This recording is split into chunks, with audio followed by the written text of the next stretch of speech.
Nós estamos no gabinete de trabalho do deputado Fábio Oliveira, do Podemos, grande amigo da gente de antes de ser deputado até. Mas com muita satisfação, sou recebido, nosso time é recebido aqui no gabinete da Assembleia Legislativa do Paraná, o deputado Fábio, que tem algum contato com o Paranaguá, terá um contato ainda maior na próxima gestão, mas a gente vai começar falando sobre assuntos importantes, deputado. O senhor que é presidente da Frente Parlamentar de Engenharia e Comissão da Engenharia e da Comissão de Ciência e Tecnologia aqui da Alep, e vem acompanhando de perto, naturalmente, a questão das concessões que se deram nesse 2024. A gente quer falar especialmente da concessão da 277, que mudou a configuração, ela vai até o portão principal do Porto de Paranaguá e também nas vias que levam aos balneários, a 407 e a 508. Falar um pouquinho sobre isso. Eu acho que a 277 tem sido um grande desafio, desde que a antiga concessionária, a Ecovia, encerrou o contrato. O governo do estado teve, apesar de ter muita boa vontade, mas teve bastante dificuldade. Foram tempos difíceis que os paranaenses e quem precisava ter acesso ao litoral teve. E como é que estão as coisas agora por lá? Recentemente, infelizmente, teve mais um incidente ali na Serra, que foi o deslizamento de uma pedra. Até hoje que a gente está gravando esse material, nessa quinta-feira, está em meia pista. Equipes da IPR estão tentando finalizar para liberar aquelas duas pistas lá. Qual é a sua visão? Como é que estão as coisas na sua visão quanto a essa nova concessão? Não, bacana. Ciro, primeiro, prazer receber você.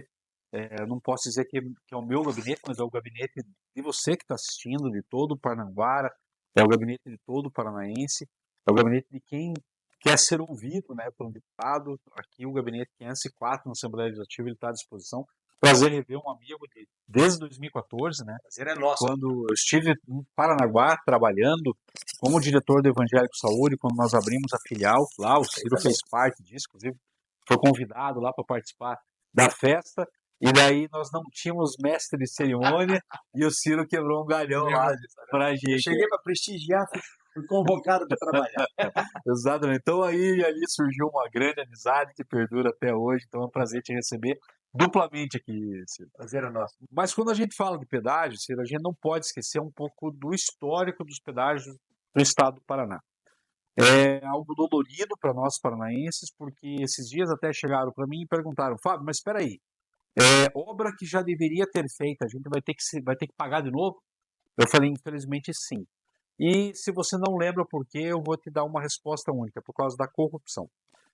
O Ministério Público ele fez um acordo de leniência com as concessionárias, com várias concessionárias aqui do estado do Paraná, quando estava chegando o final do contrato, onde já se sabia que foi comprovado, materializado a questão da corrupção nos pedágios aqui no estado do Paraná, e só o Ministério Público ele fez um acordo de leniência com as concessionárias em R$ 1 bilhão. Parte desse dinheiro o Ministério Público exigiu que fosse colocado para baixar a tarifa, em geral do estado do Paraná, e 60% mais ou menos em torno foi colocado para fazerem obras em que o governo do estado ele ia indicar aonde que seriam realizadas. Então foram feitas obras em Foz do Iguaçu, foram feitas obras em Cascavel, foram feitas obras no noroeste do estado, no norte do estado, enfim. E mesmo assim, depois o estado do Paraná ele entrou ainda com outras ações e chegou em quase 400 milhões ainda, novos acordos que foram feitos diretamente das concessionárias com o governo do estado. Então o que a gente precisa lembrar é o seguinte: por que dói falar de pedágio aqui no estado do Paraná? Porque nós fomos roubados. E esse é o ponto crucial. Então, como deputado estadual eleito, eu fui eleito também em cima da pauta que eu me comprometi em fiscalizar os pedágios. Eu sou engenheiro, fui engenheiro militar do Exército Brasileiro, então eu tenho muita experiência em construção de rodovias, então eu tenho essa capacidade técnica de fiscalização e também, como deputado, é minha obrigação fiscalizar obras. Então hoje nós temos 2 lotes em andamento, o lote 1 e o lote 2, e o lote que mais interessa para você que está nos assistindo é o lote da EPR Litoral Pioneiro, que é a descida para a Serra do Mar. Hoje, eles estão dentro do primeiro ano do contrato, então dentro do primeiro ano do contrato eles têm uma obrigação contratual de implementar as praças de pedágio, implementar guincho, implementar ambulância, fazer a parte de roçada e sinalização. Sinalização horizontal e sinalização vertical. Obra mesmo vai começar no segundo ano do contrato, que é a partir de março de 2025. Então, agora o que eles estão fazendo é as obras emergenciais, né, dentro dessa coisa. Mas até, Ciro, eu quero incentivar as pessoas que estão nos assistindo para que elas usem o canal aqui do gabinete, tanto as mídias sociais e também o nosso WhatsApp, para fazer denúncia. Porque a subida da serra do quilômetro 50 ou 55, ela estava muito ruim. E uma denúncia chegou até nós entramos em contato com o presidente da EPR, fomos até o local, fizemos vídeo, e mesmo não tendo a obrigação contratual de fazer isso nesse momento, eles recapearam. Eles recapearam vários locais ali, inclusive esse entre os 50 e 55 da subida da serra. Ou seja, não é o simples fato de denunciar, é ser resolutivo, deputado. Exato, não é fazer barulho, não é bater lata vazia. Mas nós queremos que seja resolvido. E a EPR tem demonstrado um bom senso, né, em nos ouvir e até à medida do possível atender essas ações. Deputado, eu não lembro tantos problemas em função de fenômenos da natureza ali na Serra do Mar durante a constância do contrato da antiga concessionária Ecovia. Durante quando não tínhamos concessão, o governo passou por alguns momentos difíceis, tendo em vista as forças da natureza, e agora mais uma pedra. Qual é a preocupação da sua frente parlamentar em discutir isso, em cuidar disso para que novos eventos não aconteçam? Felizmente não houve uma tragédia, mas o que já aconteceu naqueles locais poderiam ter ocorrido tragédias enormes, inclusive. Exatamente. O que a gente não pode esquecer é que a execução da BR-277 na descida da serra ela foi feita no governo militar. Então é uma obra que foi executada, sei lá, na década de 60, de 70, e é uma obra hoje que tem várias ações de engenharia que foram executadas que hoje já estão destruídas. Por exemplo, quando você olha um morro, como engenheiro falando, lá em cima daquele morro tem uma canaleta que não deixa a água escoar. Provavelmente essa canaleta já destruiu, as próprias árvores já devem ter crescido. Enfim, hoje ela não deve estar exercendo esse papel lá em cima. Mas, deputado, nós tivemos 25 anos de contrato com a Ecovia. Corrupção, e como é que não viu isso? Corrupção, Ciro. Corrupção. A corrupção fez com que obras emergenciais essenciais para o fluxo das nossas não fossem feitas. Infelizmente, nós vamos ter pagado mais uma vez por obras que já deveriam ter sido feitas. No bolso de alguém. Exatamente. No meu não está e no teu não está. Então, o que aconteceu hoje lá, na segunda-feira, se não me engano, lá no quilômetro 43 agora da BR-277. Lembrando que aquele outro problema que aconteceu há um tempinho atrás foi no quilômetro 42. Isso mesmo. Então, é a mesma montanha. É o mesmo talude ali, né, que está com esse problema. Mas aconteceu o problema, é um acidente. Eu entrei em contato com a EPR, eu mandei um requerimento aqui pela Assembleia Legislativa, é um documento oficial, e fazendo 3 perguntas para o presidente da EPR. Perguntando o porquê que aconteceu isso.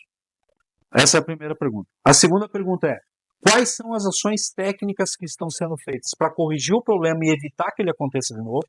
E a terceira pergunta é, se enquanto as ações técnicas para corrigir o problema está em execução, algum novo problema acontecer, como que eles vão fazer para evitar que o trânsito ele flua normalmente? Então, essas 3 perguntas nós mandamos aqui do nosso gabinete, através da Assembleia Legislativa, para a EPR Litoral Pioneira. Estamos aguardando essa resposta. Eles têm um tempo, está no prazo, sim, para responder, e assim que tiver essa resposta, eu informo para você, Ciro, para a tua audiência. Agora, deputado, como tem sido o relacionamento? A EPR, salvo engano, a gente tem tido um acesso muito melhor à informação do que como era com a Ecovia. Me parece que essa nova empresa, apesar da inexperiência no ramo de concessão, que é uma nova empresa, salvo engano, naturalmente que seus executivos, seus profissionais têm vasta experiência, mas enquanto empresa, eu estou dizendo, né? Me parece que vem dando mais transparência, pelo menos nesse início de concessão. Tá. Ciro, a minha experiência com a Ecovia era uma experiência de cidadão usuário. Então, eu não tinha, vamos dizer assim, tinta na minha caneta para poder cobrar né, como deputado ou como qualquer outra posição, as empresas em maneira geral, as concessionárias em geral que estavam no estado do Paraná.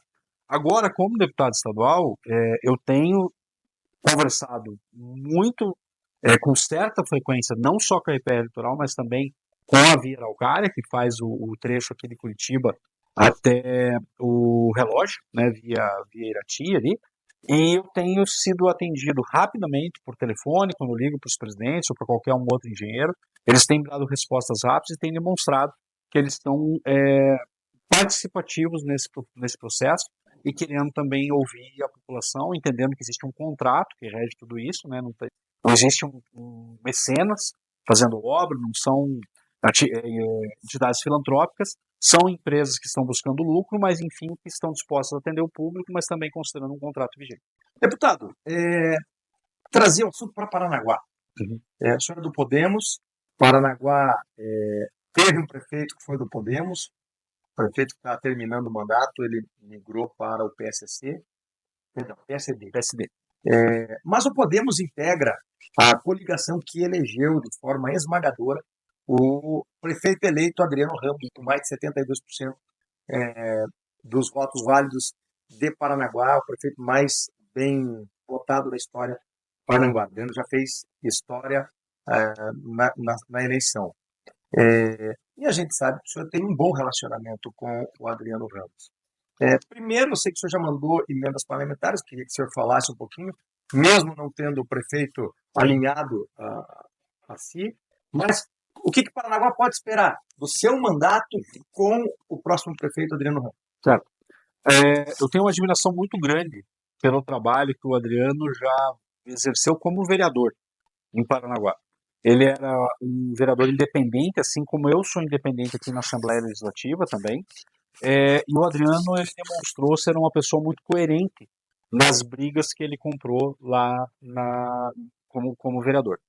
E trazendo a nossa memória, o Adriano ele não está aqui dentro da Assembleia Legislativa como deputado estadual eleito por causa de 97 votos. Então o Adriano, por muito pouco, era para ele estar aqui como meu colega, né, como amigo que é, mas também como colega deputado estadual. Mas Deus sabe de todas as coisas. Deus não permitiu que o Adriano viesse para cá como deputado, mas ele permitiu que o Adriano vencesse as eleições de Paranaguá, como você mesmo disse, de uma maneira esmagadora. Eu fiz campanha lá com o Adriano.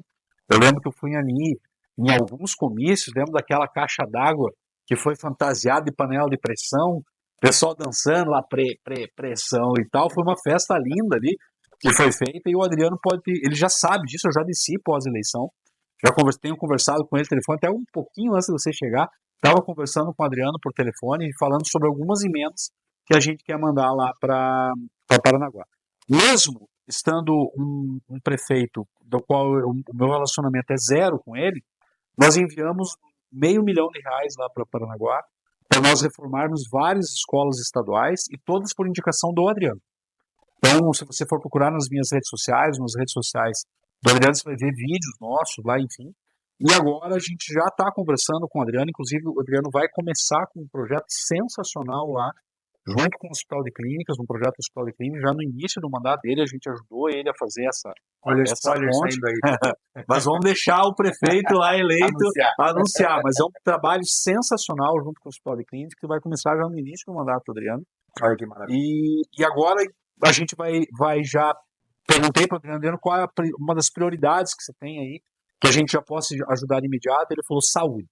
Então nós já estamos vendo como que nós vamos mandar já direcionar emendas aqui da Assembleia Legislativa lá para Paranaguá para reformar os postos de saúde, para renovar os equipamentos. Ele me falou que parece que não tem equipamento de raio-x ou está muito deficitário os equipamentos de raio-x lá. Então vocês podem contar conosco para a gente poder ajudar Paranaguá a ser uma cidade mais justa, próspera e melhor.